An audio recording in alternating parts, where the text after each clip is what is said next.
Here, don't look down.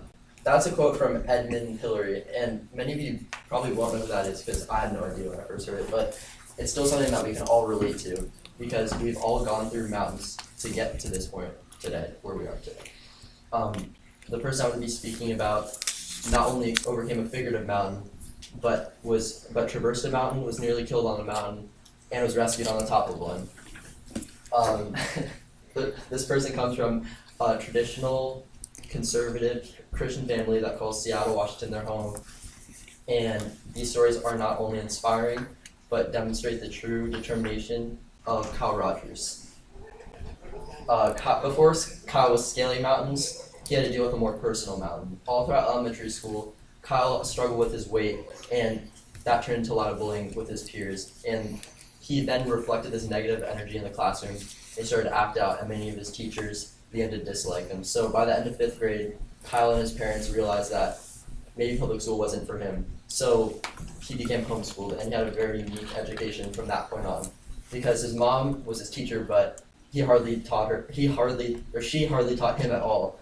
She would report the classes that he took, but he was very leisurely with his studies and allowed him to focus on other things and find a passion in life. And in 7th grade, Kyle had a huge growth spurt that left him off at this towering 6'2", where he is today.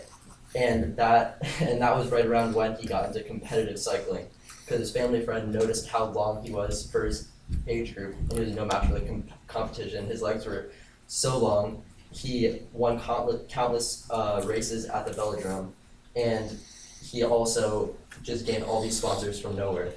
And then he started enjoying long-distance rides from Seattle to Portland, and was even able to get his father to start cycling as well, and he changed his father's life. His father lost 50 pounds, and then they had a lot of bonding. And by the time sophomore year came around, it was time for Kyle to go back to high school because he needed good reports from high school to get into college, because homeschooling gets a lot more complicated if you're going to try to get those reports done to get into college.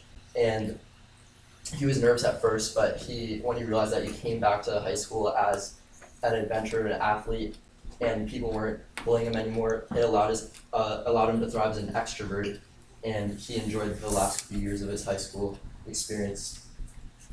Kyle's next mountain was the most dangerous mountain yet, and that was Church Mountain.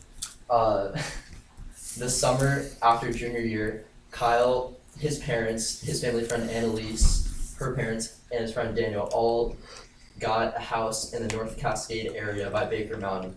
And one day, Kyle and the kids wanted to go and hike this grueling trail, but the parents weren't ready for that type of commitment, so they stayed home. And the kids took a car, and they got to the bottom of Church Mountain. It's about 8.5 miles round trip, and a 3,000-foot elevation. They started at the crack of dawn and were back to parking lot 4, but college friends still saw that there was life in the day, so they wanted to go to this lookout all the way on the other side of the mountain that had a great view of the sunset. So they got in the car and started driving, and they had been going for an hour and a half when they started in the middle of the summer. They got to the top of this mountain. The roads were super steep, and they were just snow covered out of nowhere. And then as Kyle was driving, the car started sliding backwards, and there's no guardrails. The car was like teetering off the side of the road, and they all hopped out of the car, and for hours they were trying to find anything to to get the traction of the car back. And by 9 o'clock, they realized that they had to find like a plan B. So they got everything they could from the car and started walking down the trail to try to get back to civilization, because they were in the middle of nowhere. They knew nobody was coming for them. Okay.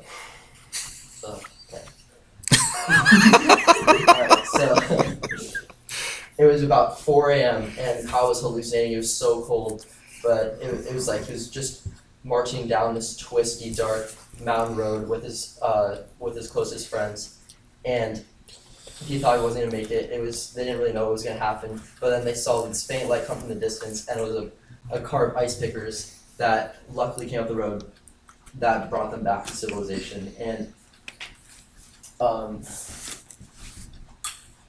to me, Kyle's a mountain man. Like, his strong determination has helped him overcome mountains, both mental and physical. And when I was talking to him briefly, he mentioned how he has a lack of extended family and how this absence has turned to a long-term goal. And I know that I realized that this is going to be a mountain that he was going to be climbing for most of his life. With his level of determination, there's no doubt in my mind that he'd be able to satisfy that ambition.